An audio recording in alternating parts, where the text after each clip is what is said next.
Corey's specific positions were in votes, but every single one of the upzoning development plans, including Chelsea Market and everything else, has been approved by the board that Corey Johnson chairs. So I don't know what his specific vote is.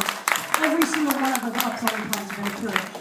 Second of all, I've opposed reckless development, and I've stood up to some of the most powerful special interests, including real estate interests in this community. For Corey to say that he opposed St. Vincent's closure by testifying at a community board, which was at a hearing in City Council, which was 2.5 years after the hospital closed, I think that we really want to see people standing up before that. Shut! But it's not true. Let's let the candidates duke it out themselves. I'll leave it at that. We'll address the issue. So let me say, I think that Yetta and I, on some issues, have both stood up and spoken out.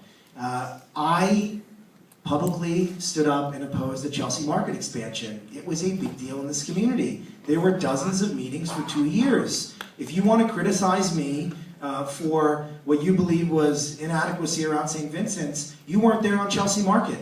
And I was at every single one of those meetings. With regard to St. Vincent's itself, let me say, Yetta, you did a great job. And I will work with you if I'm elected, and if not elected, I will work with you.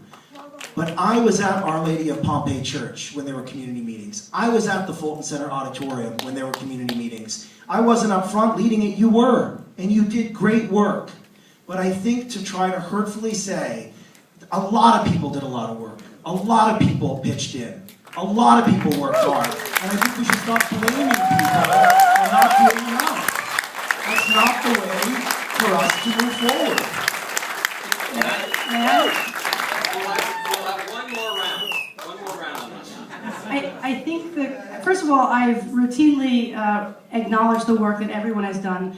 We were able to organize a coalition for a new village hospital of over 8,000 people, community members, community organizations, nurses that are here tonight, doctors, healthcare workers. It's only because of this community that we were able to win the important victory to force the Department of Health to recognize its obligation to restore a hospital at the site of St. Vincent's, first of all.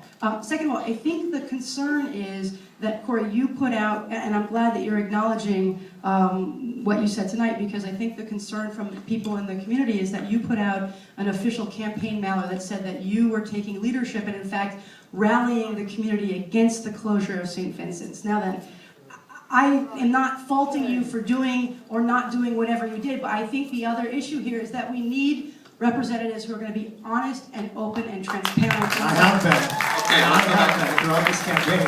Let me say this.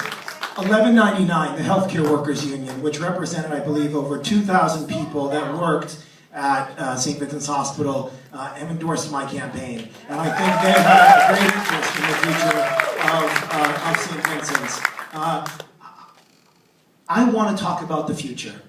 I want to talk about us working together. And I will continue to pledge to you tonight that regardless of who wins this race, I will work with you, I will work with anyone in this community to continue to fight for a hospital on the Lower West Side. I think that's what this needs to be about. I want this race to be a race based on the issues and all of us working together. And you have my solemn pledge that regardless of what the results are in 15 days, I will work with you and whoever else to continue to fight for a full-service hospital on the Lower West Side. Sounds like a deal. Sounds like a deal. I look forward to it. Thank you.